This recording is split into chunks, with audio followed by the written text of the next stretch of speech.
जय हिंद साथियों, स्वागत है सभी का। आज हम डिस्कस करेंगे आर्टिकल 1 टू आर्टिकल 100। जैसा कि हम पिछले जितने भी वीडियोस आए हैं पॉलिटी के, जिसमें हमने आर्टिकल 100 तक कंप्लीट कर लिया है और सभी के बारे में हमने विस्तार से अध्ययन किया है। इसमें मैक्सिमम मैंने कोशिश की है कोई भी पॉइंट या टॉपिक ना छूटा हो। अगर फिर भी कोई छूटा हुआ है तो आप कमेंट करके पूछिए, ज़रूर उस पर चर्चा की जाएगी। तो आज हमने जितना अभी तक पढ़ा है पॉलिटी में वो सारा रिवीजन करेंगे एक एक करके। कोशिश करेंगे जितना जल्दी हो सके रिवीजन हो जाए, और छोटा से छोटा वीडियो रखेंगे, पॉइंट्स वाइज डिस्कस करेंगे। क्योंकि विस्तार में तो हम पढ़ चुके हैं, छोटे छोटे पॉइंट्स डिस्कस करेंगे ताकि आप इस वीडियो को एज ए रिवीजन पूरा आर्टिकल 100 तक तैयार कर सकें। तो जिसमें हमने देखा था कि हमारे संविधान जो था, उस जब बना था संविधान तब उसमें कितने आर्टिकल थे? 395 आर्टिकल 395 थे जब बना था। और भाग कितने थे? भाग 22 थे। और अनुसूचियाँ कितनी थी? 8 थी। ठीक है। उसके बाद क्या हुआ है? उसके बाद अभी तक आर्टिकल बहुत सारे इसमें ऐड हो चुके हैं, तो लगभग ये जो है लगभग 470 आर्टिकल हो चुके हैं। और ये भाग जो है इसमें 3 प्लस और कर दो तो भाग 25 हो गए हैं, और अनुसूचियाँ 12 हो गई हैं। तो टोटल इतना अभी तक इसमें क्या बहुत सारे अमेंडमेंट्स हो चुके हैं इस वजह से।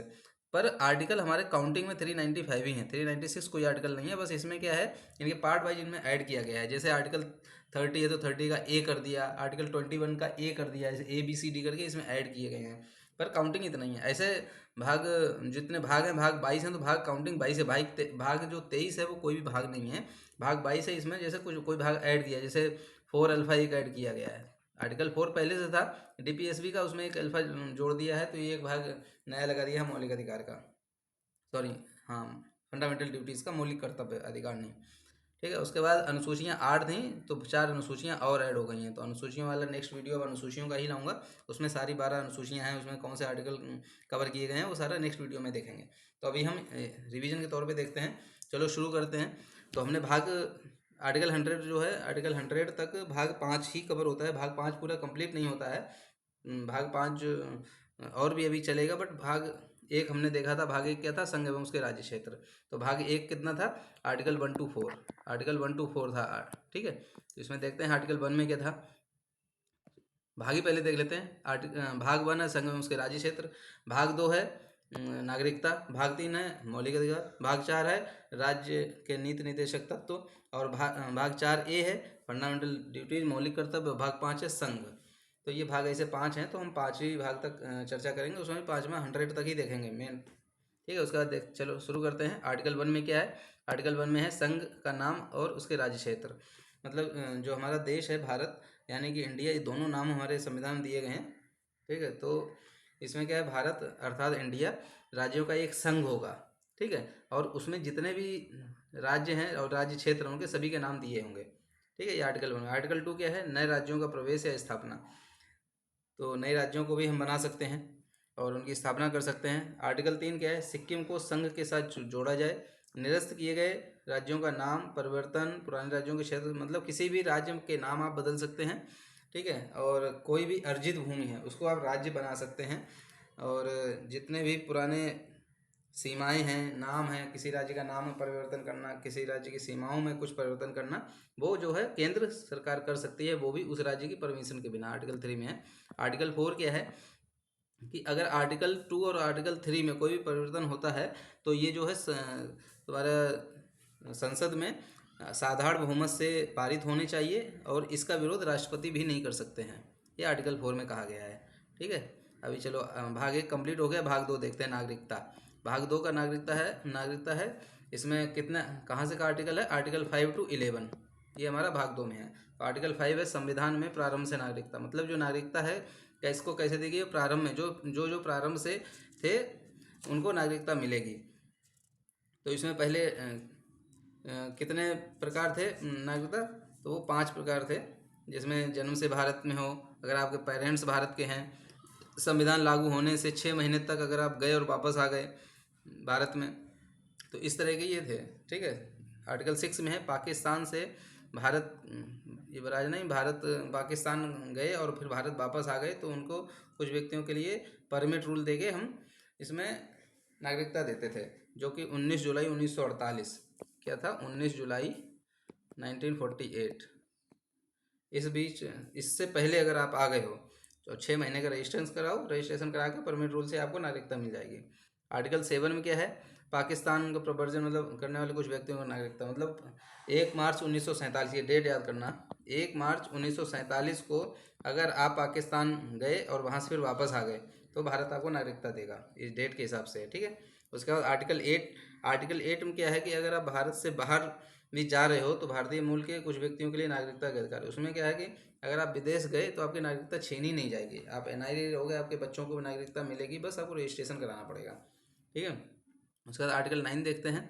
आर्टिकल 9 में है विदेशी राज्यों की नागरिकता स्वेच्छा से अर्जित करने वाले व्यक्तियों का नागरिक ना होना, मतलब आप अगर विदेश गए और किसी दूसरे देश की आपने नागरिकता ले ली है तो आपकी भारत की नागरिकता खत्म कर दी जाएगी। आर्टिकल 10 में क्या है, नागरिकता के अधिकार बना रहना, मतलब आर्टिकल 10 में बोला गया है कि नागरिकता सुरक्षा जो है वो नागरिकता सुरक्षा जो है वो इस आर्टिकल में बताया गया है। आर्टिकल 11 क्या है कि जो भी नागरिकता के अधिकार हैं, जो भी नागरिकता में कुछ भी बदलाव है या नागरिकता संबंधी कोई कानून है, जैसे अभी CA बनाया था, सिटीजनशिप अमेंडमेंट एक्ट, तो वो सब कौन बनाता है, संसद करती है बस, ठीक है। तो भाग 2 भी हमारा कंप्लीट हो गया है। अब देखते हैं भाग 3 में, हम इसमें ओनली आर्टिकल के बारे में देख रहे हैं, इनके आसपास के जो चीज़ें वो सारे हम डिस्कस कर चुके हैं। तो भाग 3 कौन सा, मूल अधिकार, ठीक है, फंडामेंटल राइट्स। इसमें कितना आर्टिकल है, आर्टिकल 12 से 35, आर्टिकल 12 से आर्टिकल 35 तक हमारा मूल अधिकार के बारे में बताया गया है। जैसे आर्टिकल 12 में क्या बोला गया, परिभाषा, नागरिकता अधिनियम कानून जो है वो आप देख लेना, इसका अलग से मैंने एक वीडियो बनाया हुआ है, तो इसके बारे में हम नहीं करेंगे। OCI, NRI, CAA, CAB, NRC, NPR, इनका सबका हमने चर्चा किया है, ठीक है। उसके बाद चलिए परिभाषा, आर्टिकल 12 में है परिभाषा, मतलब किसी भी राज्य की परिभाषा क्या होती है, तो उसमें हमने 4 चीज़ें बताई थी, जिसमें हमारी भूमि होनी चाहिए, ठीक है, ग्राउंड, उसके बाद पॉपुलेशन होनी चाहिए, उसके बाद ग्राउंड हो गई, पॉपुलेशन हो गई, संविधान होना चाहिए और सोवरेनिटी होनी चाहिए, ठीक है। तो इन चारों चीज़ों को अगर मिलाओगे तो एक राज्य बनता है। सोवरेनिटी जो है वो आंशिक रूप से भी हो सकती है, अगर राज्यों की बात करोगे आंशिक रूप से, अगर केंद्र की बात करोगे तो पूर्ण रूप से। तो इस तरह से राज्य की परिभाषा है। उसके बाद आर्टिकल 13 में क्या है, मूल अधिकार में असंगत या उनका अल्पीकरण करने वाली विधियां हैं, मतलब अल्पीकरण मतलब ये होता है कि जितने भी राज्य हैं उनको सबको ये हिदायत दी जाती है, क्योंकि उसमें चीफ मिनिस्टर रहते हैं, तो कोई भी ऐसा कानून नहीं बनाया जाएगा जो मूल अधिकारों का हनन करता हो, और अगर बना भी दिया है तो सुप्रीम कोर्ट उनका खंडन कर सकता है। तो ये अल्पीकरण मतलब ये आर्टिकल 13 में बोला गया है। तो हमारा जो रक्षक है मूल अधिकारों का वो कौन है, वो है सुप्रीम कोर्ट। तो मूल अधिकारों की सुरक्षा कौन करता है, न्यायालय करता है। तो आर्टिकल 12 और आर्टिकल 13 आप अलग से याद कर लेना, ठीक है। अब आर्टिकल 14 में हम देखते हैं, आर्टिकल 14 से 18 तक मैंने बताया था, ये कौन सा था, समानता का अधिकार, ठीक है। आर्टिकल 14 से 18 तक समानता के अधिकार में आर्टिकल 14, 15, 16, 17, 18 ये 5 आर्टिकल आते हैं। तो विधि के समक्ष समानता, विधि मतलब जो भी कानून है, कानून के समान सभी बराबर हैं राज्यपाल और राष्ट्रपति को छोड़कर, क्योंकि ये जो भी कोई अगर कानून कुछ भी अगर इन्होंने अगर मतलब कुछ भी कानून के हिसाब से कोई काम नहीं किया है तो ये क्या है, अपनी सज़ा माफ़ कर सकते हैं, क्योंकि इनके पास क्षमादान की शक्ति होती है। इसीलिए जब तक ये पद पर रहते हैं तब तक इनके ऊपर कार्रवाई नहीं की जाएगी। जैसे ही ये अपने पद से हटेंगे, राज्यपाल उनके पद से हटेंगे, राष्ट्रपति के पद से हटेंगे, तब इनके ऊपर कानूनी कार्रवाई की जाएगी। बाकी सभी के लिए कानून बराबर है। आर्टिकल 15 में क्या है, धर्म, जाति, मूल, लिंग और जन्म स्थान के आधार पर आप किसी के साथ भेदभाव नहीं कर सकते हैं। आर्टिकल 16 में क्या है, लोक नियोजन में समानता। लोक नियोजन क्या है, जितनी भी सरकारी नौकरियां उनमें सभी को समानता दी जाएगी, कुछ विशेष लोगों को छोड़कर, कुछ विशेष जातियों को छोड़कर। तो जैसे कुछ आरक्षण दिया है तो उनका लेवल बहुत डाउन था, उनको इक्वल लाने के लिए आरक्षण दिया गया था, पर अभी क्या है वो कंटिन्यू ऐसा ही चल रहा है। तो अभी ये राजनीतिक मुद्दा बन चुका है, क्योंकि कोई भी अगर आरक्षण हटाएगा तो उसकी सरकार गिर जाएगी। तो सब सत्ता में रहना चाहते हैं, सब सत्ता भोगी हैं, इनको देश से मतलब नहीं है, वो सत्ता को भोगना चाहते हैं। इसी वजह से ये सब हो रहा है, ठीक है। उसके बाद आर्टिकल 17 में क्या है, अस्पृश्यता का अंत, मतलब छुआछूत का अंत, छुआछूत का अंत, ये तुम्हारा आर्टिकल 17 में है। आर्टिकल 18 में क्या है, उपाधियों का अंत, जो भी उपाधियां दी गई थी ब्रिटिश सरकार द्वारा, और महाराज, राजा, सुल्तान, इस तरह की उपाधियाँ वो सारी खत्म कर दी गई हैं। केवल कुछ लोगों को, जैसे सेना में कुछ रैंक्स हैं, उपाधियाँ हैं, वो रख सकते हैं, पुलिस में, शिक्षा के क्षेत्र में है, डॉक्टर, इस तरह की उपाधियाँ रख सकते हैं। और जो भी भारत का नागरिक नहीं है तो वो बिना राष्ट्रपति की अगर कोई भी दूसरे राष्ट्र में काम कर रहा है तो वहाँ पे अगर उनको कोई उपाधि दी गई है तो वो बिना राष्ट्रपति के परमिशन से कोई भी उपाधि धारण नहीं कर सकता है। ठीक है, अगर कर लिया है बिना परमिशन के तो वो खंडित कर दी जाएगी। उसके बाद आर्टिकल 19, तो समानता का अधिकार कंप्लीट हो गया। उसके बाद आता है स्वतंत्रता का अधिकार। वो आर्टिकल जो है 19 से 22 तक है। ठीक है, तो गिनते रहे ना, अभी एक ही हुआ है समानता का अधिकार, दूसरा है स्वतंत्रता का अधिकार। तो इसमें आर्टिकल 19 है। आर्टिकल 19 में क्या है, वाक स्वतंत्रता आदि विषय कुछ अधिकारों का संरक्षण। मतलब ये बहुत ही इंपॉर्टेंट आर्टिकल है, इसको आप याद कर लेना, ये कई बार पूछा गया है और आगे भी पूछा जाएगा। आर्टिकल 19 में क्या है, कुछ 7 इनके पार्ट हैं, जिसमें पार्ट 1 में बोला गया है अभिव्यक्ति की आज़ादी, पार्ट 2 में बोला गया है सभा का आयोजन, पार्ट 3 में बोला गया है संगठन का अधिकार, उसके बाद बोला गया है चारों ओर भ्रमण करने का अधिकार। और चारों ओर भ्रमण करने का अधिकार, इसका मतलब ये नहीं है, कुछ जगह हैं जहाँ पे आप नहीं जा सकते हैं, जैसे सैनिक छावनी है, आतंकवादी क्षेत्र है। तो सैनिक छावनी क्या है, आपकी सुरक्षा के लिए ही सैनिक हैं। अगर आप वहाँ पे भी उंगली करोगे तो फिर आपको कष्ट हो सकता है, क्योंकि उनका अलग से अपना कुछ अलग से प्रोटोकॉल्स हैं, अलग से कुछ राइट्स रहते हैं उनको, उनके लिए आप कुछ कर नहीं सकते हो, इसलिए उधर नहीं जाना है। आतंकवादी क्षेत्र अगर उधर गए तो आपको सीधे गोली दी जाएगी, तो आप या तो लंगड़े हो गए, या ल्यूले हो गए, या फिर भगवान को प्यारे हो गए।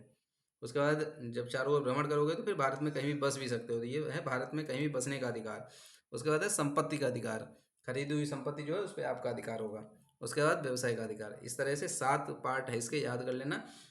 देखो, सबसे पहले तो आप बोलोगे तो अभिव्यक्ति आज़ादी होगी, जब बोलोगे तो आप सभा का भी आयोजन कर सकते हो, जब अच्छा अच्छा वक्ता बन जाओगे तो सभा का आयोजन कर सकते हो। सभा का आयोजन अगर कर लिया तो फिर आप संगठन, आपका संगठन बन जाएगा। सभा का आयोजन किया, संगठन बन जाएगा। संगठन जब बन ही गया है तो फिर क्या करोगे, आप सोचोगे अब तो संगठन बन गया, फिर आप चारों ओर भ्रमण करोगे और संगठन को बड़ा करोगे।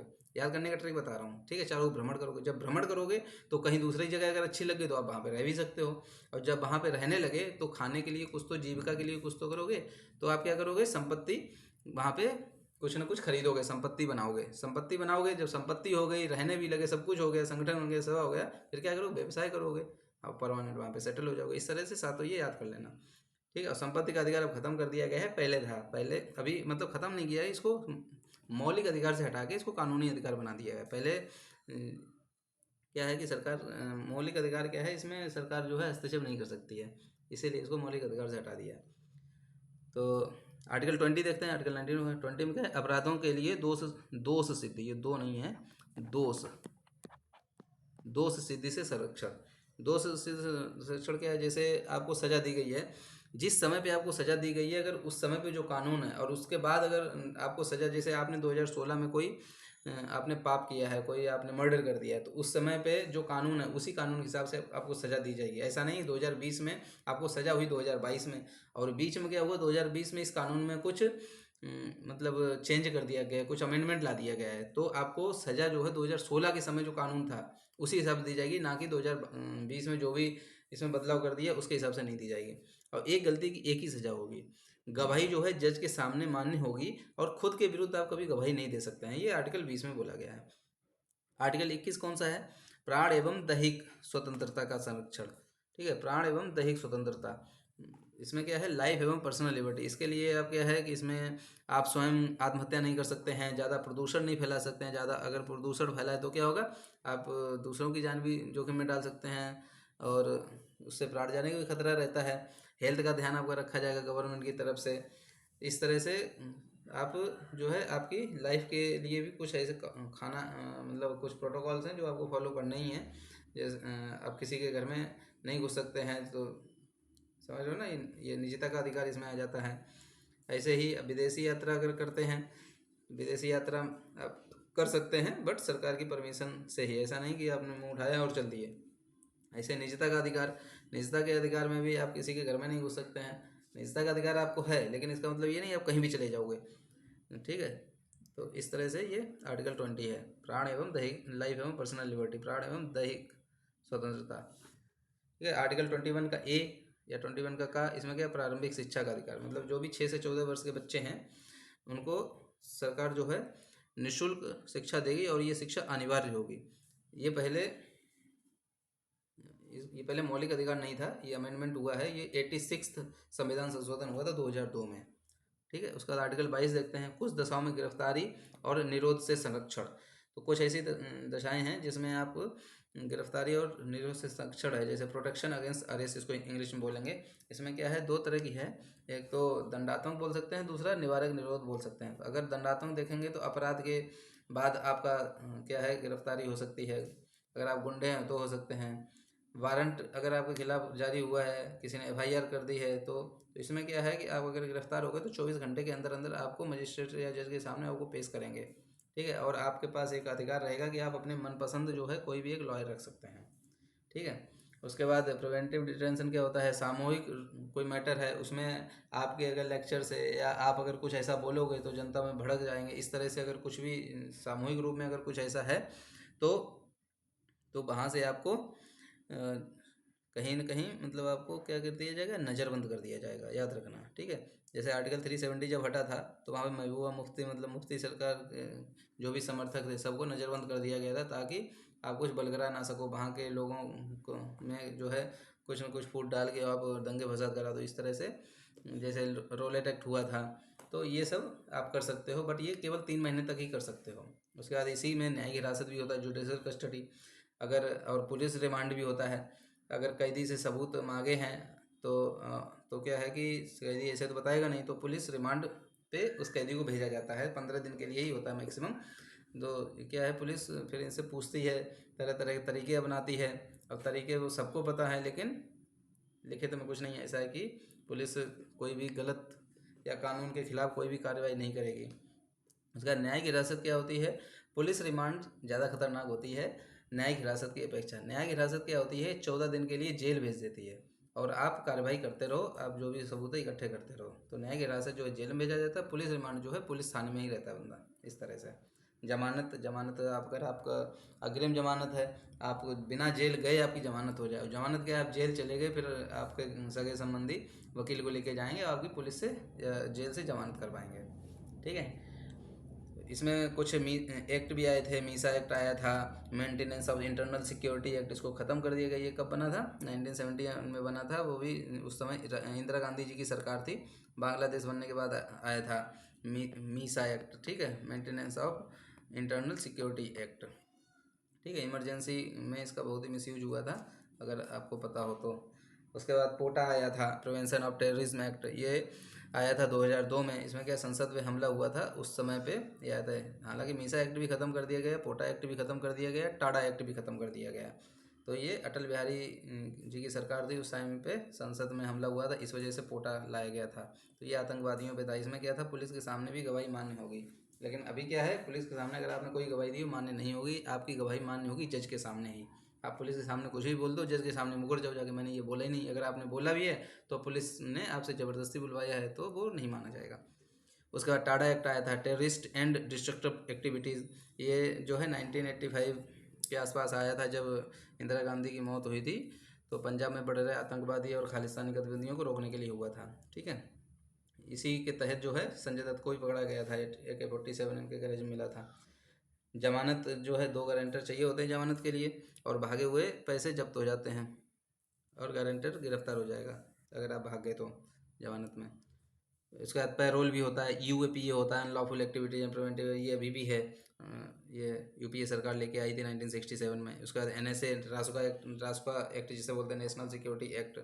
ठीक है, इसमें क्या होता है, ज़्यादातर इनकाउंटर होता है, सीधा सर में गोली मारी जाती है। उसके बाद AFSPA है, arm forces special power act, ये कश्मीर में सेना के जवानों को दिया गया था। ये स्पेशल पावर थी ताकि आप किसी भी महिला पुरुष की किसी भी समय दिन रात कभी भी आप तलाशी ले सकते हैं। तो इसमें ये कोई ज़रूरी नहीं है कि महिला की तलाशी के लिए महिला ही चाहिए, पुलिस की तलाशी के लिए पुलिस, कोई भी तलाशी ले सकता था।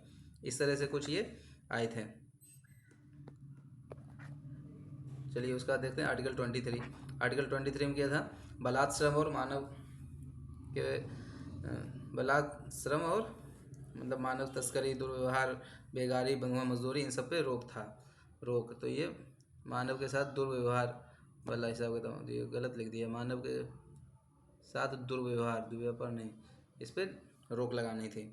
तो इसमें क्या है कि समझ गए ना, राष्ट्रीय सेवा के अलावा आपके साथ कोई भी बलात् श्रम नहीं करते। बलात् श्रम क्या होता है, आपको मतलब आपसे काम करवा लिया और पैसा नहीं दिया, वो बलात् श्रम है। बेगारी, बंधुआ मजदूरी, मतलब किसी के साथ आप काम कर रहे हैं, आपकी मर्जी नहीं है, फिर भी आपको मजबूरी में काम करना पड़ रहा है। आर्टिकल 24 में क्या है, कारखाने में। अच्छा, आर्टिकल 20 तक हमारा स्वतंत्रता का अधिकार कंप्लीट हो गया था ना। उसके बाद शोषण के विरुद्ध अधिकार है आर्टिकल 23 एंड 24, ये दो हैं। तो पहले समानता का अधिकार था, फिर स्वतंत्रता का अधिकार है, फिर तीसरा है शोषण के विरुद्ध अधिकार, आर्टिकल 23 और 24। तो इसमें कारखाने में बाल श्रम कारखाने क्या है, बाल श्रम में रोक है। ठीक है, कहीं भी आप 14 वर्ष से कम आयु के बच्चा जो है वो बाल आता है तो बाल श्रम में आप किसी भी से भी हार्ड वर्क नहीं करवा सकते। वो कारखाना हो, कालीन खदान हो, पटाखा उद्योग हो, इस तरह के कितने भी उद्योग हैं, कहीं भी आप काम नहीं करा सकते हो।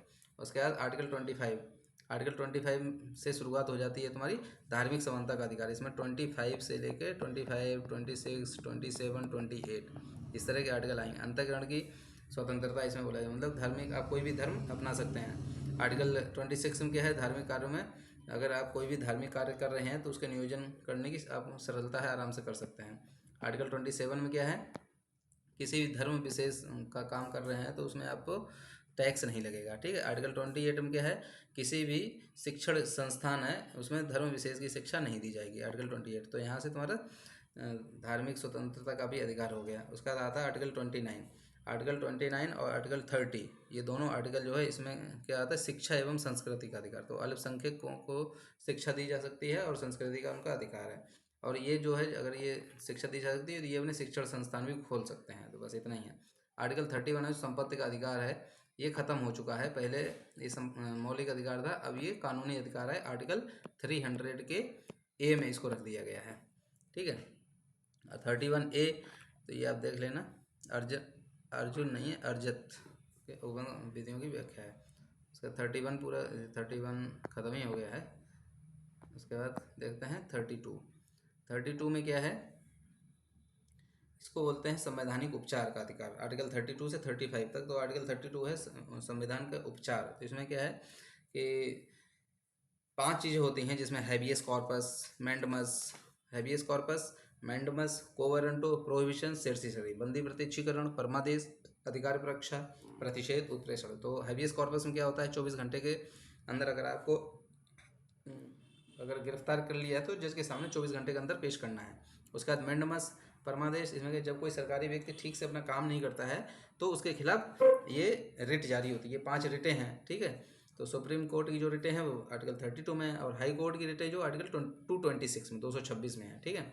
ऐसे ही अधिकार पर अच्छा है, मतलब कोई भी अगर अपना जो उसका काम वो नहीं कर रहा, किसी और का काम कर रहा है, तो वो तुम्हारा आर्टिकल 32 के तीसरी रिट में आएगा, अधिकार पर अच्छा, कोवरेंटो में। उसका प्रतिषेध, प्रोहिबिशन, मतलब जब कोई कोर्ट जो है अपने अधिकार का उल्लंघन करके कोई ऐसा कानून बनाती है, निचली कोर्ट जो है कोई ऐसा कानून बनाते हैं तो सुप्रीम कोर्ट उस पर प्रेशर लगाती है, ना भाई ये गलत है, तो सुप्रीम कोर्ट फिर उस पर फैसला देती है। ऐसे ही तुम्हारा सेर्सियरी, उसमें क्या है, जब कोई कोर्ट जो है अपना अधिकार मतलब ऐसा कोई फैसला दे दिया हो जिसमें उल्लंघन हो रहा हो तो सुप्रीम कोर्ट उसको बदल देती है। तो ऐसे 5 रिटें ये है 32 में। उसका 33 क्या है, राष्ट्रीय सुरक्षा।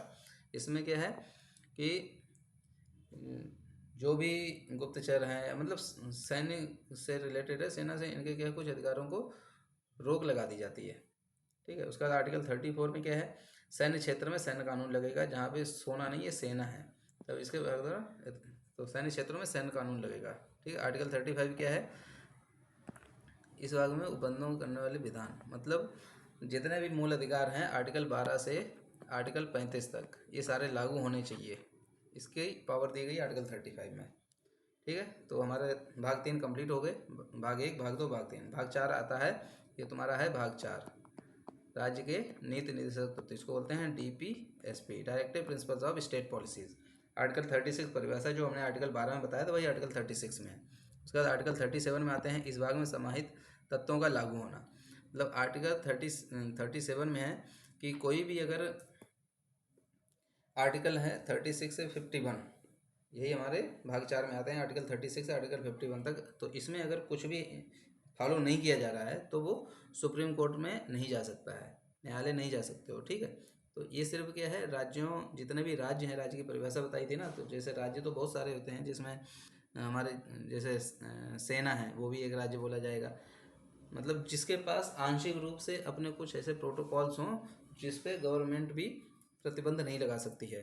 तो सेना हो गया, तुम्हारा बिजली विभाग हो गया, रक्षा विभाग हो गया, रेलवे विभाग हो गया, इस तरह से जितने विभाग है, जैसे कोई यूनिवर्सिटी हो गई, कॉलेज हो गया, स्कूल हो गया, इनके खुद के कुछ प्रोटोकॉल्स होते हैं।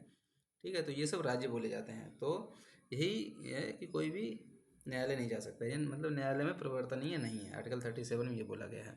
उसके बाद आर्टिकल 38 क्या है? आर्टिकल 38 में क्या है कि कोई भी सामाजिक, आर्थिक और राजनीतिक जो है उसकी न्यायिक व्यवस्था बना के रखनी है।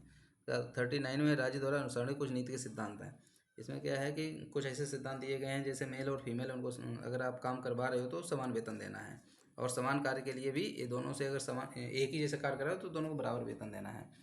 जो के.पी. शाह थे, के.पी. शाह इन्होंने क्या बोला था कि जो भी हमारे डीपीएसबी है ये एक चेक के समान है, पर आप इनको यूज नहीं कर सकते हैं, ऐसा बोला था। आर्टिकल 39 का एक है समान कार्य और निःशुल्क मतलब कुछ ऐसी परिस्थितियों में आपको न्याय और निःशुल्क सहायता देनी है। उसके बाद आर्टिकल 40 में क्या है? ग्राम पंचायतों का गठन, संगठन नहीं, ग्राम पंचायतों का गठन। अभी इसका आर्टिकल और भाग भी एक जोड़ा गया है, भाग 9 में हम देखेंगे। इसमें आर्टिकल 243 है शायद। ठीक है, उसके बाद आर्टिकल 41 में देखो, कुछ दशाओं में काम, शिक्षा और लोक सहायता पाने का अधिकार। मतलब आप कुछ दिशाओं में सरकारी सहायता कर सकते हैं। गरीब है कोई, कोई बुजुर्ग है तो उसको आप नौकरी भी दे सकते हैं अगर वो उसके योग्य है जैसा समझते हैं, पर ये कहीं फोर्सफुली नहीं करवा सकते हैं। तो आर्टिकल 42, इसमें क्या है कि काम के न्याय संगत मनोवांछित दशाओं में या प्रसूति सहायता का ओपन, मतलब कोई भी अगर लेडीज प्रेग्नेंट है तो उसको जब ज़रूरत पड़ेगी तो 2-3 महीने की छुट्टी देना, और बंदों को भी मतलब उसके हस्बैंड को भी छुट्टी देना ताकि वो घर जाके उनकी हेल्प कर सके। तो प्रसूति सहायता, मनुष्य बीमारी के समय हार्ड वर्क ना देना, इस तरह से महिलाओं को डिलीवरी के समय लीव देना। ठीक है, आर्टिकल 43 में क्या है? कर्मकारों को निर्वाह योग्य मजदूरी देना। ठीक है, जितने भी वर्कर्स हैं उनको निर्वाह योग्य मजदूरी देना जो न्याय संगत होना चाहिए। ऐसा नहीं काम आप पूरे दिन करवा रहे हो और मजदूरी इतनी दे रहे हो कि उसका भरपेट खाना भी नहीं हो पा रहा है, इस तरह से। अब ये भी नहीं होना चाहिए कि उसको आपने पैसा दे दिया, वो ताज होटल में खाने के लिए जा रहे हैं। तो दोनों तरफ से इस तरह होना चाहिए कि न्याय संगत होना चाहिए, बस मेन यही है। उसके बाद 43 का ए जो है उसमें है कि उद्योग प्रबंधन में कर्मकारों को भी भाग लेना, मतलब उद्योग प्रबंधन में जितने भी कर्मचारी हैं उनका भी भाग होना जरूरी है। और प्रॉफिट जो भी कंपनी में आएगा, जो भी जितने उद्योग प्रबंधन कंपनीज हैं उनमें प्रॉफिट है वो वर्करों में भी बांटना चाहिए। ऐसा होता नहीं है हालांकि। ठीक है, आर्टिकल 43 का खास सहकारी समितियों को बढ़ावा देना। आर्टिकल 44 में क्या है? यूसीसी, समान नागरिकों के लिए समान संहिता। ठीक है, एक समान नागरिक संहिता, यूसीसी इसी को बोलते हैं, यूनिफॉर्म सिविल कोड। इसमें क्या है कि हिंदू कोड भी लाके हिंदुओं के लिए तो समान कानून बना दिए, मतलब मुस्लिम के लिए कोई कानून नहीं है। वो चाहे 4 शादियाँ करें, चाहे 50 बच्चे पैदा करें, कोई नियम कानून नहीं है। बस हिंदुओं के लिए कानून बना दिया कि वो बस एक शादी कर सकते हैं और उसी में बंधे रहेंगे। इस तरह से यूसीसी अगर लागू हो जाएगा तो सभी के लिए समान, जितने भी नागरिक हैं सभी के लिए एक ही कानून होगा। अभी सभी के लिए अलग अलग कानून है। आर्टिकल 45 में क्या है? बालकों के लिए निःशुल्क अनिवार्य शिक्षा का उपबंध। तो आर्टिकल 45 में बोला गया है कि जैसे 6 वर्ष से कम का बच्चा है तो उसका स्वास्थ्य का ध्यान रखना है, और 6 से 14 वर्ष का बच्चा है तो सरकार की जिम्मेदारी है, उसको शिक्षा का अधिकार है। और ये 86वें संविधान संशोधन हुआ था, इसको भी आर्टिकल 21A का मौलिक अधिकार बना दिया गया है। ये 2002 में लागू हुआ था, जैसा कि हम पीछे बता चुके हैं। आर्टिकल 46 में क्या? अनुसूचित जातियों, जनजातियों और जितने भी दुर्बल वर्ग हैं उनके लिए शिक्षा और संबंधी अभिवृद्धि। आर्टिकल 47 में क्या है? पोषाहार का ध्यान रखना है, लोक स्वास्थ्य का ये सब आर्टिकल 47 में पढ़ लेना। आर्टिकल 48 में क्या है? कृषि और पशुपालन का संगठन, कृषि और पशुपालन का संगठन। 48 में बोला गया है कि जैसे नाबार्ड है एक संस्था, जिससे आप पैसे लोन ले सकते हो। मतलब आपको क्या है कि जो आप काम कर रहे हो तो वो आप ग्राउंड पे, ज़मीनी स्तर पे दिखना चाहिए कि आप ये काम कर रहे हो। आप उनको ये महसूस करा सको आप जो काम कर रहे हो वो बहुत ही ज़रूरी है, और इससे जो है और भी काम बढ़ेगा। ऐसा ना हो कि उनको ऐसा लगे कि ये फर्जी काम कर रहा है, बस ये लोन लेगा यूज़ कहीं और करेगा, ऐसा नहीं लगना चाहिए। तो नाबार्ड आपको लोन नहीं देगा। और इसमें क्या बोला कि जितने भी दुधारू पशु हैं और मतलब जो दूध देने वाले पशु हैं उनकी हत्या पर भी रोक होनी चाहिए। आर्टिकल 48 का ए क्या है? पर्यावरण, वन्य एवं वन्य जीव का ध्यान रखना। ये सब दिया गया, पर्यावरण संरक्षण जो आर्टिकल 48 का ए में है। आर्टिकल 49 में क्या है? जितने भी राष्ट्रीय स्मारक हैं उनका जो है संरक्षण करना आपको। आर्टिकल 50 में क्या है? कार्यपालिका और न्यायपालिका का पृथक्करण, मतलब कार्यपालिका और न्यायपालिका दोनों अलग अलग है, एक नहीं है। आर्टिकल 51 में क्या है? अंतर्राष्ट्रीय स्तर पर शांति को बढ़ावा देना है, आर्टिकल 51 में। आर्टिकल 51 का ए, ये इसमें डाला नहीं है। भाग 4 ए जो है आर्टिकल 51 का ए जो है वो क्या है, जिसमें फंडामेंटल ड्यूटीज़ दी गई हैं। 51 का ए में दिया गया है मौलिक कर्तव्य, मौलिक कर्तव्य, ये आर्टिकल 51 का ए है, इसमें डाला नहीं है, शायद भूल गया मैं। चलो अब भाग 5 का आते हैं। ये सबसे बड़ा भाग है, भाग 5 और भाग 6। अगर ये दोनों, अगर मेन यही भाग है, भाग 5 अगर आपने ढंग से पढ़ लिया तो भाग 6 में कुछ भी नहीं है, सेम टू सेम कॉपी किया गया है। थोड़ा मतलब 90% सेम ही मिलेगा, वो 10% थोड़ा अंतर मिलेगा। तो इसकी मैंने एक ट्रिक बनाई थी, आपने शायद पढ़ी होगी, पकानी रीका दुयोश शमरी, जिसमें आर्टिकल 52 से लेकर आर्टिकल 62 तक डायरेक्ट एक एक लेटर पे आप रख लो एक एक आर्टिकल। पा पे रख लो 52, का पे 53, नी पे 54, री पे 55, का पे 56, दू से 57, यो से 58, श से 59, फिर श से 60, फिर माँ से 61, री से 62। इस तरह से ये सारे आर्टिकल हैं, आप देखोगे, जिसमें हमने क्या बोला गया है, पकान रीका दुयोश शमरी। इसमें जो है हमारा आर्टिकल जो है 52 है, पा से क्या है, पद, राष्ट्रपति का पद। तो संघ में क्या है, ये शुरुआत हम राष्ट्रपति से करते हैं। 53 में क्या है, का, तो राष्ट्रपति जो का कार्यपालिका का जो प्रधान होता है वो राष्ट्रपति होता है, तो का हो गया। नी, निर्वाचन, ठीक है, राष्ट्रपति का निर्वाचन मंडल। और री, पकानी, वर्ड कंप्लीट हो गया, राष्ट्रपति का पद, राष्ट्रपति का कार्यपालिका प्रधान और राष्ट्रपति का निर्वाचन मंडल, ठीक है। उसके बाद री का, री से हो गया राष्ट्रपति के निर्वाचन की रीतियाँ, तो री से हो गया। अब का, राष्ट्रपति का कार्यकाल, तो पकानी री का। और दुयोश शमरी, राष्ट्रपति का दोबारा निर्वाचन आप कर सकते हो। यो से राष्ट्रपति की योग्यता, श से राष्ट्रपति की शर्तें, ठीक है, दशाएं शर्तें। उसका बाद शमरी, राष्ट्रपति की शपथ, राष्ट्रपति महाभियोग, और राष्ट्रपति का जो भी निर्वाचन संबंधी जो भी विवाद होगा वो है आर्टिकल 62 में। और अगर राष्ट्रपति का पद रिक्त है उस दिशा में भरने के लिए आकस्मिक व्यक्ति को बढ़ाने के लिए निर्वाचित जो भी व्यक्ति है उसकी पदावधि, ये सब पूरा एक ट्रिक है आर्टिकल 52 से लेकर आर्टिकल 62 तक। पकाने रीका दुयोश शमरी, इसको रट डालो और आर्टिकल तुम्हारे 62 तक कंप्लीट हो गए, ठीक है। उसके बाद आता है उपराष्ट्रपति। पकान रीका दुयोश शमरी हो गया, जिसमें हमने क्या देखा था, एक बार फिर से देख लेते हैं। आर्टिकल 52 में क्या है, राष्ट्रपति का पद। 53 में कार्यपालिका का प्रधान। 54 में राष्ट्रपति का निर्वाचन मंडल। उसके बाद 55 में निर्वाचन की रीतियाँ। उसके बाद 56 में कार्यकाल। 57 में राष्ट्रपति का दोबारा निर्वाचन। 58 में राष्ट्रपति निर्वाचन के लिए योग्यताएं। तो पकान रीका दुयोश, राष्ट्रपति पद की शर्तें। दुयोश शमरी, शपथ, माँ से महाभियोग और री से रिक्त, तो शमरी। तो राष्ट्रपति की शपथ, राष्ट्रपति महाभियोग लगाने की प्रक्रिया और राष्ट्रपति के पद के रिक्त होने की स्थिति में उसे भरने के लिए निर्वाचन करने का समय कितना है, 6 महीने। 6 महीने के अंदर जो अगर राष्ट्रपति का पद रिक्त हो गया, 6 महीने के अंदर चुनाव होना ही होना है और नया राष्ट्रपति चुना जाएगा। उस समय तक उपराष्ट्रपति पदभार संभालेंगे, ठीक है। आकस्मिक व्यक्ति को बिठाने के लिए निर्वाचन व्यक्ति की पदावधि, ऐसे करके ये सब आर्टिकल 62 में। अभी चलते हैं आर्टिकल 63। ये एक है, दो ही ट्रिक मैंने बताई थी, एक पकाने रीका दुयोश शमरी, एक है उसरा चुकारी श आचू। तो उसरा चुकारी श आचू ये क्या है, आर्टिकल 63 से लेकर आर्टिकल 71 तक एकदम क्लियर है। आर्टिकल 72 तुम्हारा पता ही है, राष्ट्रपति की क्षमतान शक्तियाँ उसमें दी गई हैं। तो 72 तक समझो, 52 से 72 तक टोटल 21 आर्टिकल्स हैं। आपको बस दो ही, एक तो पकाने रीका दुयोश शमरी, एक है उसरा चुकारी श आचू। तो ऊ से क्या है, उपराष्ट्रपति का पद। पा इसमें इसलिए लिए क्योंकि पहले हम पा ले चुके हैं, इसलिए ऊ लिया, उपराष्ट्रपति का पद।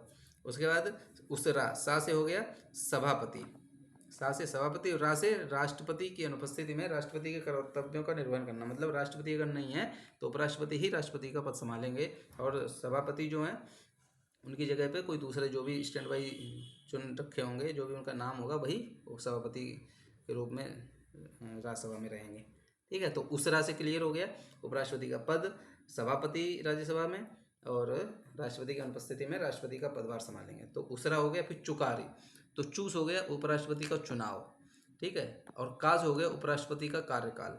और चुकारी तो उपराष्ट्रपति की जो पद की जो आकस्मिक रिक्ति है उसको पूर्ति करने के लिए चुने गए व्यक्ति का कार्यकाल, सेम, ठीक है। तो उसरा चुकारी शाह आचू, तो उपराष्ट्रपति की शपथ हो गई, शाह आचू। और आ से हो गया आकस्मिक स्थितियों में, ठीक, आकस्मिक स्थितियों में राष्ट्रपति के कर्तव्यों का निर्वहन। कोई भी आकस्मिक स्थिति आ गई, राष्ट्रपति का मृत्यु हो गई या किसी ने अपहरण कर लिया, तो उस कई सारे कई सारी परिस्थितियां बन सकती हैं, तो कोई भी आकस्मिक परिस्थिति बन गई तो उसमें राष्ट्रपति का जो कर्तव्य का निर्वहन है। उसके बाद आर्टिकल 71 में क्या है, शाआचू, तो चुनाव संबंधी विवाद जो हैं वो कहाँ जाएंगे, वो जाएंगे सुप्रीम कोर्ट में। किसी भी डिस्ट्रिक्ट कोर्ट में राष्ट्रपति और उपराष्ट्रपति संबंधी कोई भी चुनावी विवाद हैं वो सीधे सुप्रीम कोर्ट में जाएंगे। तो ये सीधा तुम्हारा क्लियर हो गया। उसरा चुकारी शाहाचू, तो 63 उपराष्ट्रपति का पद, 64 सभापति राज्यसभा के पदेन सभापति। उसके बाद उस रा से हो गया तुम्हारा राष्ट्रपति की अनुपस्थिति में उनके कर्तव्यों का निर्वहन। तो उसरा चुकारी उपराष्ट्रपति का चुनाव, उपराष्ट्रपति का कार्यकाल। और आर्टिकल 68 में क्या है, आकस्मिक स्थिति में राष्ट्रपति की जगह पे काम करना, उसका उपराष्ट्रपति की शपथ। उसके बाद आचू, किसी भी आकस्मिक स्थिति में वही राष्ट्रपति की जगह काम करना। उसके बाद 71 में चुनाव संबंधी जितने भी विवाद हैं वो सुप्रीम कोर्ट में जाएंगे। आर्टिकल 72 में क्या है, क्षमादान की शक्ति। तो जो भी राष्ट्रपति की क्षमादान शक्तियां हैं, कठोर कारावास को साधारण कारावास में बदलना, मृत्यु दंड को उम्र कैद में बदलना, वो सब राष्ट्रपति को दी गई हैं आर्टिकल 72 में। आर्टिकल 73 में क्या है, संघ की कार्यपालिका जो है शक्ति का विस्तार दिया गया। आर्टिकल 74 में राष्ट्रपति को सलाह देने के लिए एक मंत्रिपरिषद का गठन होगा, मंत्रिपरिषद होगी, ठीक है, आर्टिकल 74 में। और जो ये मंत्रिपरिषद होगी इसके प्रधानमंत्री होंगे, वो भी आर्टिकल 74 में ही है। आर्टिकल 75 में अन्य मंत्री जो हैं उनके बारे में बताया गया आर्टिकल 75 में। आर्टिकल 76 में क्या है, भारत का महान्यायवादी होगा।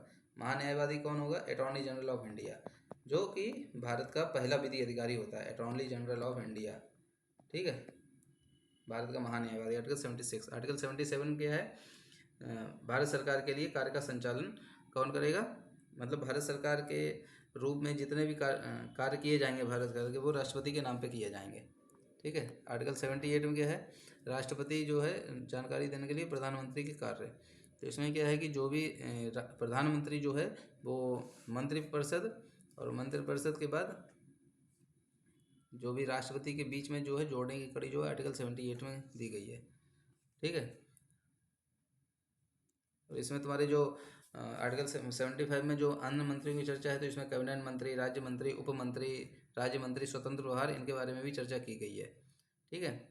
उसके बाद मंत्रिमंडल में कौन कौन होता है, कैबिनेट मंत्री होते हैं, राज्य मंत्री होते हैं, और स्वतंत्र प्रभार जो राज्य मंत्री वो भी होते हैं। इसमें एक किचन कैबिनेट होती है, जो प्रधानमंत्री के सगे संबंधी या उनके जो करीबी हैं वो रहते हैं। इससे क्या है कि कोई भी चीज़ अगर गुप्त रखनी है वो आसानी से बनाए रखते हैं, क्योंकि और ज़्यादा लोग जो बाहर के लोग इन्वॉल्व होंगे तो कई सारी चीज़ें जो है गुप्त नहीं बना के रख सकते हैं। वो तुम्हारे पार्टी से भी रिलेटेड हो सकते हैं और हमारे देश की सुरक्षा से भी रिलेटेड हो सकते हैं, ठीक है। एक सुपर कैबिनेट होता है जो नीति आयोग, योजना आयोग है, इसी को कहा गया है, इसके अध्यक्ष प्रधानमंत्री होते हैं। तो ये सब इसमें आर्टिकल 75 में ही के भी पार्ट हैं। और आर्टिकल 76 हो ही गया, आर्टिकल 78 तक हो गया है। उसके बाद आर्टिकल 79 आता है। आर्टिकल 79 में क्या है, वो है संसद की चर्चा। इसका मैंने एक ट्रिक बताया था, शायद आपको याद हो। आर्टिकल 79 मतलब सरल। अब सरल जो है, सास हो गया संसद, रास हो गया राज्यसभा, और लास हो गया लोकसभा, ठीक है। तो आप इसे भूलोगे नहीं। आर्टिकल 79 में संसद है, आर्टिकल 80 में राज्यसभा की संरचना, आर्टिकल 81 में है लोकसभा की संरचना। आर्टिकल 82 में क्या है, प्रत्येक जनगणना के बाद समायोजन, प्रत्येक जनगणना के पश्चात पुनः समायोजन। तो इसमें क्या होता है कि जैसे कोई भी एक जो एमपी होता है उसका कितना पावर होता है, वो क्या है, 10 लाख लोगों के लिए एक एमपी चुना जाता है, 10 लाख लोगों के लिए। अब जब यहाँ पे पॉपुलेशन बढ़ गई है, अब 10 लाख से बढ़ गई, मान लो 20 लाख हो गई, तो अगर जब 10 साल में जनगणना होती ना, जनगणना के बाद जो है, तो यहाँ पे मान लो 10 लाख निकला है, तो यहाँ पे फिर 2 सदस्य हो जाएंगे, 2 एमपी हो जाएंगे। इस तरह से प्रत्येक जनगणना का पुनः समायोजन ऐसे किया जाता है। अगर यहाँ पे मान लो पॉपुलेशन 10 की जगह 5 लाख हो गई, तो फिर दूसरे एक और क्षेत्र वहाँ भी 5 लाख हो गई, तो उन दोनों को मर्ज कर दिया जाएगा, एक ही मेंबर चुना जाएगा। तो हमारा अभी संसद पुराना था, इसलिए ऐसा नहीं, अभी नया संसद बना है, तो इस बार समायोजन होगा। ये अभी तक क्या है, 1971 के जब जनगणना हुई थी उसी हिसाब से हमारी संसद बनी हुई थी, उतनी जगह थी, उसी हिसाब से काम हो रहा था, ठीक है। तो इस तरह से ये जनगणना है। तो हमारी लोकसभा में कितनी सीटें हैं टोटल, 552 है, जिसमें 545 अभी वर्तमान सीटें हैं, राज्यों में 530 हैं, और यूनियन टेरिटरी 20 हैं। और वर्तमान में जो स्टेट से है 524 हैं, यूनियन टेरिटरी से 19 हैं, तो टोटल 535। 7 सीटें हमने छोड़ रखी हैं किसके लिए, पीओके के लिए। पीओके के लिए 7 सीटें हमने रिजर्व रखी हैं, जैसे पीओके सम्मिलित होगा वो 7 सीटें हो जाएंगी, टोटल 552 हो जाएंगी। ठीक है। उसका देखो आर्टिकल 83 में क्या है, संसद के सदनों की अवधि है। संसद के सदन की अवधि, संसद के सदन कितने होते हैं, सदन कितने हैं संसद, 2 ही हैं, लोकसभा और राज्यसभा। और संसद के अंग कितने हैं, 3 हैं, लोकसभा, राज्यसभा और राष्ट्रपति, याद रखना। जैसे आर्टिकल 84 में क्या है, संसद के सदस्य के लिए योग्यताएं। संसद के सदस्य को क्या बोलते हैं, मेंबर ऑफ पार्लियामेंट, एमपी, तो इनकी योग्यताएं हैं। उसके बाद आर्टिकल 85 में संसद के सत्र, सत्रावसान और विघटन। संसद के सत्र कितने हैं, 3 हैं, जिसमें मैंने बताया था पहला बजट है बजट सत्र, दूसरा है मानसून सत्र, तीसरा है शीतकालीन सत्र। बजट सत्र क्या है, फरवरी से मई तक रहता है, सबसे बड़ा सत्र है। मानसून सत्र जुलाई से अगस्त तक रहता है, इसमें आर्टिकल 370 हटा था। उसका शीतकालीन सत्र है, नवंबर दिसंबर, सबसे छोटा सत्र है, एनआरसी इसमें आया था। और ये 26 नवंबर से 23 दिसंबर तक सबसे छोटा सत्र है, 1 महीने के लिए ही ये रहता है। सत्र का बुलाने के लिए राष्ट्रपति बुलाते हैं, सत्रावसान राष्ट्रपति करते हैं, कार्यवाही जो है अध्यक्ष करते हैं। अध्यक्ष चाहे तो इसको मतलब निलंबित कर सकते हैं। कोई भी सत्र अगर कैंसिल होता है तो 2 सत्रों के बीच जो है 6 महीने से ज़्यादा गैप नहीं होना चाहिए, बस ये याद रखना है, ये कभी कभी पूछ दिया जाता है। आर्टिकल 86 में क्या है, राष्ट्रपति जो सदनों को संबोधित करेंगे, मतलब राष्ट्रपति को भाषण देने का अधिकार जो है, राष्ट्रपति का विशेष भाषण है वो आर्टिकल 87 में, सॉरी, विशेष भाषण जो है, विशेष संबोधन जो संसद करते हैं वो 87 में है। उसके बाद आर्टिकल 88 क्या है, सदनों के संबंध में मंत्रियों और महान्यायवादी के अधिकार। सदनों के संबंध में मंत्री, जितने मंत्री हैं और महान्यायवादी, जानते हो attorney general of India article 76 में जो थे, वो आर्टिकल 81 के अधिकार के बारे में दिया गया आर्टिकल 88 में। तो अटॉर्नी जनरल जो है वो दोनों सदन में बैठ सकते हैं, सब कुछ कर सकते हैं, पूरी कार्रवाई में भाग ले सकते हैं। बट ये क्या है, वोटिंग इस समय वोट नहीं करते अटॉर्नी जनरल, वोटिंग जब होगी तब ये वोट नहीं करेंगे। बाकी सब काम जितनी भी संसद में कार्रवाई होंगी, चाहे वो लोकसभा में चाहे राज्य में, दोनों जगह जा सकते हैं। और इनको क्या है, इनको कोई भी वेतन नहीं दिया जाता है, ओनली अलाउंस मिलते हैं, तो बिना पैसे के ये काम करते हैं। बट ये क्या है, अपनी खुद की सरकार के खिलाफ अगर किसी ने केस किया है तो ये सरकार के खिलाफ नहीं लड़ सकते हैं, उस बंदे के साथ लड़ेंगे, उस बंदे के खिलाफ लड़ेंगे जिसने सरकार के खिलाफ केस किया है। तो ये सरकार के ही पहले विधि अधिकारी हैं। उसके बाद 89 में है, राज्यसभा के सभापति और उपसभापति के बारे में बोला गया है। मतलब राज्यसभा के सभापति कौन होते हैं, उपराष्ट्रपति होते हैं। उपसभापति कौन होते हैं, जो 3-4 नाम जो सीनियर मोस्ट होते हैं लोग, उनके 3-4 नाम राष्ट्रपति को दिए जाते हैं, फिर राष्ट्रपति उनमें से वरीयता क्रम में भेजते हैं कि अगर उपसभापति नहीं हुए, सॉरी सभापति नहीं हुए तो उपसभापति ये रहेंगे, उपसभापति भी नहीं हुए तो ये रहेंगे, ये भी नहीं हुए तो ये रहेंगे, इस तरह से नाम राष्ट्रपति सिलेक्ट करते हैं। उसके बाद आर्टिकल 90 क्या है, यही है सभापति उपसभापति के बारे में। राज्यसभा के सभापति के पद की रिक्ति, त्यागपत्र और पद से हटाया जाना हो, ये सब अगर इनके बारे में दिया गया है। उपसभापति का, सभापति को तो हटा ही नहीं जा सकता है, क्योंकि महाभियोग राष्ट्रपति लगता है, उसी तरह की प्रक्रिया उपराष्ट्रपति के लिए भी फॉलो होती है। तो सभापति ने ओनली उपसभापति का ही है। ठीक है। आर्टिकल 91 में देखते हैं। आर्टिकल 91 में है सभापति सभापति के पद कर्तव्यों को पालन करने या सभापति के रूप में कार्य करने के लिए उपसभापति अन्य व्यक्ति, मतलब अगर सभापति नहीं है तो सभापति के पास जितनी पावर्स हैं उतनी सारी पावर उपसभापति को भी दी जाएंगी। और उपसभापति भी नहीं है, उनकी जगह पे जो भी उस कुर्सी पर बैठा हुआ है तो वो सारी पावर्स यूज करेगा जो सभापति के पास होती हैं, वो आर्टिकल 91 में बोला गया है। ठीक है। आर्टिकल 92 में क्या है, जब सभापति उपसभापति को पद से हटाने का कोई संकल्प विचाराधीन हो, विचाराधीन नहीं, विचाराधीन क्या होगा, विचाराधीन ये होगा यहाँ पे। ठीक है, थोड़ा इसे करेक्ट कर लेना, कुछ ना कुछ थोड़ी बहुत मिस्टेक हो जाती है तो उनको आप ध्यान मत देना, जो समझा रहा हूँ उस पर देना, फोकस करना। ठीक है। तो उसका पिटासीन होना, मतलब अगर कोई भी संकल्प है या कोई भी मतलब कार्यवाही चल रही है इनको हटाने की, तो पद पर ये नहीं रहेंगे, पद पर आसीन ये नहीं रहेंगे, इनकी जगह जो भी स्टैंड बाई में वही रहेंगे।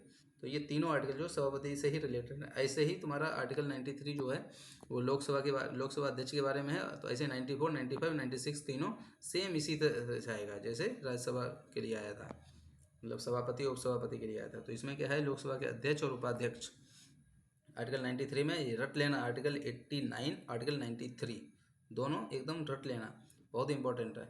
अगर आर्टिकल 94 के अध्यक्ष और उपाध्यक्ष का पद रिक्त होना, पद त्याग हटाया जाना, सेम जैसे आर्टिकल 90 में था ऐसे 94 में है। उसमें क्या है, ओनली उपसभापति के लिए था। इसमें देखो आर्टिकल 90 में क्या है, ओनली उपसभापति के लिए था। ठीक है, पर इसमें क्या है, इसमें तुम्हारा है दोनों के लिए, क्योंकि अध्यक्ष के लिए कोई भी महाभियोग नहीं लगता है। सेम जैसे विशेष बहुमत से इनको हटाया जाएगा ऐसे ही हट जाएंगे। और उपसभापति उपाध्यक्ष के लिए सेम है। ठीक है। आर्टिकल 95 में क्या है, जैसे उधर 91 था, ऐसे इधर 95 है। वो उपसभापति के लिए, सभापति के लिए अध्यक्ष के पद के रूप में कर्तव्यों को पालन करने अध्यक्ष के रूप में उपाध्यक्ष या अन्य व्यक्तियों की शक्ति, मतलब अगर स्पीकर नहीं है तो डिप्टी स्पीकर उनके पास पूरी शक्तियाँ रहेंगी, जो भी उस चेयर पे बैठा रहेगा। आर्टिकल 96 में क्या है, जब अध्यक्ष है और उपाध्यक्ष को पद से हटाए जाने का कोई भी संकल्प विचाराधीन, उसका पटाक्षी न होना। सेम जैसे 92 में था वैसे ही इसमें 96 में है स्पीकर और डिप्टी स्पीकर के लिए। आर्टिकल 97 के सभापति, उपसभापति और अध्यक्ष के वेतन और भत्ते, वेतन के बारे में भी देख रहे हो, इनके वेतन के लिए भी एक आर्टिकल बनाया हुआ है संविधान में। आर्टिकल 98 होना भी चाहिए, अगर इनकी ही सिक्योरिटी नहीं होगी तो फिर किसकी सिक्योरिटी होगी? जो देश को चला रहे लोग ये अपने वेतन और इसी में पड़े रहेंगे तो देश को क्या चलाएंगे? इसलिए सिक्योरिटी होना जरूरी है। उसके बाद आर्टिकल 98 क्या है, संसद का सचिवालय। संसद का सचिवालय किसके अंडर काम करता है? स्पीकर के अंडर काम करता है। जो भी लोकसभा अध्यक्ष होगा उसी के अंडर काम करता है संसद का सचिवालय। आर्टिकल 98 हो गया। आर्टिकल 99 में देखो क्या है, जितने भी संसद के सदस्य हैं, जो भी मेंबर ऑफ पार्लियामेंट हैं, उनके शपथ और प्रतिज्ञान, ये सब आर्टिकल 99 में। आर्टिकल 100, फाइनली 100 तक पहुंच गए। सदनों में मतदान, रिक्तियों के होते हुए भी सदनों के कार्य करने की शक्ति और गणपूर्ति। गणपूर्ति मैंने आपको बताया था, जैसे 1/10 भाग, सदन के 1/10 भाग सदस्य मौजूद होना जरूरी है, हमेशा याद रखना। 1/10 भाग, अगर मान लो 100 सदस्य हैं टोटल, मान लो, तो इसमें 1/10 भाग करोगे तो ये एक बिंदी कट जाएगी, तो 10 सदस्य। अगर 1/10 भाग मतलब 10 सदस्य भी अगर संसद में मौजूद हैं तो सदन की कार्रवाई चलेगी, और 10 से कम है तो संसद की कार्रवाई नहीं चलेगी, हमेशा याद रखना। तो 1/10 भाग अगर सदस्य मौजूद हैं, इसी को बोलते हैं गणपूर्ति। 1/10 भाग अगर संसद में सदस्य मौजूद हैं तो तुम्हारी संसद की कार्रवाई चलेगी। अगर 1/10 भाग से कम है, जैसे 9 सदस्य मौजूद, तो संसद की कार्रवाई नहीं चलेगी, निलंबित कर दी जाएगी, नेक्स्ट डे के लिए वेट किया जाएगा और सबको बुलाया जाएगा। तो ये गणपूर्ति है आर्टिकल 100 में। आर्टिकल 1 से लेकर आर्टिकल 100 तक ये मैंने बहुत ही छोटे छोटे पॉइंट्स लिए हैं ताकि आप इनको एक टाइम वाइज रिवीजन कर सको। इसको देखो, ये बहुत ज़रूरी है। जैसे आप मान लो कहीं घूम रहे हो, कहीं जा रहे हो, तो छोटा सा ईयरफोन लिया, एक तरफ अपने कान में लगा दिया और ये वीडियो चालू कर दिया, तो जितने भी आर्टिकल 1 से लेकर 100 तक है आपका रिवीजन हो जाएगा वो काम करते करते। अब जैसे बहुत से लोग पढ़ाई करते हैं, खेत में काम करने के लिए जाते हैं, तो खेत में अपने आराम से ईयरफोन लगाया, खेत में काम भी कर रहे हैं और ये चल रहा है, आपका रिवीजन हो जाएगा काम करते करते। आप मान लो एक्सरसाइज के लिए जा रहे हैं, वर्कआउट के लिए जा रहे हैं, ईयरफोन लगाया और 1 से 100 तक आपका कितना, बहुत ही कम समय में 47 मिनट्स अभी हुए हैं, जिसमें 45 मिनट्स में मैंने वीडियो कंप्लीट कर दिया था। और इसको आप क्या है 1.25 स्पीड बढ़ा के भी देख सकते हैं, तो ये और कम हो जाएगा। ये तुम्हारा वही 35 मिनट के आसपास पूरा आपका एक आर्टिकल 1 से आर्टिकल 100 तक पूरा रिवीजन हो जाएगा। एक बार जैसे ये कंप्लीट होगा, जैसे हमारा भाग 5 कंप्लीट होगा, फिर मैं भाग 5 का एक और रिवीजन का एक वीडियो बनाऊंगा, आर्टिकल 52 से लेके और आर्टिकल 151 तक। पूरा भाग 5 के जितने आर्टिकल हैं वो सारे एक ही वीडियो में बना देंगे। तो आपका देखो, एक तो आर्टिकल 100 तक ये कवर हो ही गया, उसके बाद आर्टिकल 52 से फिर से एक बार लेके आऊँगा। आर्टिकल 52 से लेके आर्टिकल 151 तक पूरा एकदम 150 आर्टिकल एकदम आपके कंठस्थ हो जाएंगे, रिवीजन भी हो जाएगा और बहुत अच्छे से हर वीडियो में हम समझाते भी जा रहे हैं। चलिए, अपना कीमती समय देने के लिए धन्यवाद, शुक्रिया। अपने से बड़ों का सम्मान करें, छोटों को प्यार दें।